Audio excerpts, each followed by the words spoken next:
ಇದು ಶನಿವಾರದ mini log ಆಗಿರುತ್ತೆ. ಅಂದರೆ ನಿನ್ನೆ ಮಿನಿ ಲಾಗ್.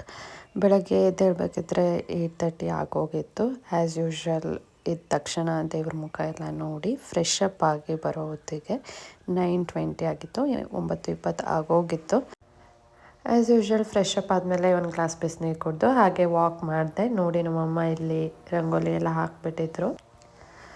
ಒಂದು ರೌಂಡು ನಮ್ಮನೆ ನಾಯಿ ಜೊತೆ ಆಟ ಆಡಿ, ಇದ್ರ ಹೆಸರು ರಾಕಿ ಅಂತ ಹೇಳಿ. ನಮ್ಮನೇಲಿ 2 ನಾಯಿಗಳಿದೆ. ಇದರ ಜೊತೆ ಒಂದು ಸ್ವಲ್ಪ ಹೊತ್ತು ಆಟ ಆಡಿ, ಇವತ್ತು ತಿಂಡಿ ಮಾಡಲಿಲ್ಲ ನಾನು, ಅಮ್ಮ ಆಲ್ರೆಡಿ ಮಾಡಿ ಇಟ್ಟಿದ್ರು. ಇವತ್ತು ತಿಂಡಿಗೆ ರೊಟ್ಟಿ ಮತ್ತು ಟೊಮ್ಯಾಟೊ ಗೊಜ್ಜು ಮಾಡಿದ್ರು ಅಮ್ಮ. ತಿಂಡಿನೆಲ್ಲ ತಿಂದ್ಕೊಂಡು ಹಾಗೆ ಒಂದು ರೌಂಡ್ ವಾಕ್ ಮಾಡಿಕೊಂಡು ಇವತ್ತು ಶನಿದೇವ ದೇವಸ್ಥಾನಕ್ಕೆ ಹೋಗಿ ಬರೋಣ ಅಂದ್ಕೊಂಡ್ವಿ. ಹಾಗೆ ಒಂದು 1 ಅವರ್ ಬ್ರೇಕ್ ತಗೊಂಡು ಫ್ರೆಶ್ ಅಪ್ ಎಲ್ಲ ಆಗಿ ದೇವರಿಗೆ ದೀಪ ಎಲ್ಲ ಕತ್ತಿಸಿ ಪೂಜೆ ಎಲ್ಲ ಮಾಡಿ ಅಮ್ಮ ನಾನು ರೆಡಿಯಾಗಿ ಬಸ್ಸಿಗೆ ಅಂತ ಹೋದ್ವಿ.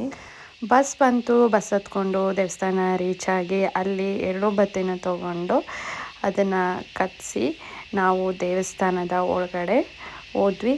ದೇವರ ದರ್ಶನ ಆಯಿತು ಬೇಗನೆ, ಒಂದು 10-15 ನಿಮಿಷಕ್ಕಾಯಿತು. ಆಮೇಲೆ ಪ್ರದಕ್ಷಿಣೆ ಎಲ್ಲ ಹಾಕಿ ವಾಪಸ್ಸು ಊರಲ್ಲಿ ಒಂದು ಫಂಕ್ಷನ್ ಇತ್ತು ಅಂತ ಬಸ್ ಹತ್ತಿ ಫಂಕ್ಷನ್ ಮುಗಿಸಿ ಇಲ್ಲಿನೇ ಊಟ ಮಾಡಿ ಮನೆಗೆ ರೀಚ್ ಆಗಬೇಕಾದ್ರೆ ಒಂದು 4 ಗಂಟೆ ಆಗಿತ್ತು. ಆಮೇಲೆ ಒಂದು ಸ್ವಲ್ಪ ಹೊತ್ತು ರೆಸ್ಟ್ ಮಾಡಿ ಕಾಫಿ ಎಲ್ಲ ಕುಡಿದು ಅಮೃತಧಾರೆ ಸೀರಿಯಲ್ ಬರ್ತಿತ್ತು, ಮನೆಯವರೆಲ್ಲ ನೋಡ್ತಿದ್ದು, ಅದನ್ನು ನೋಡಿಕೊಂಡು ಊಟಕ್ಕೆ ಅಮ್ಮ ಅನ್ನ ಸೊಪ್ಪು ಸಾರು ಮಾಡಿದರು. ಊಟನೆಲ್ಲ ಮಾಡಿ ಒಂದು ಸ್ವಲ್ಪ ಹೊತ್ತು ಟಿ ವಿ ಎಲ್ಲ ನೋಡಿಕೊಂಡು ಆಮೇಲೆ 10 ಗಂಟೆ ಆಗಿತ್ತು, ಮಲ್ಕೊಂಡೆ. ನಾನು ನೆಕ್ಸ್ಟ್ ವಿಡಿಯೋದಲ್ಲಿ ಸಿಗ್ತೀನಿ. ಅಲ್ಲಿ ತನಕ ಬಾಯ್, ಟೇಕ್ ಕೇರ್.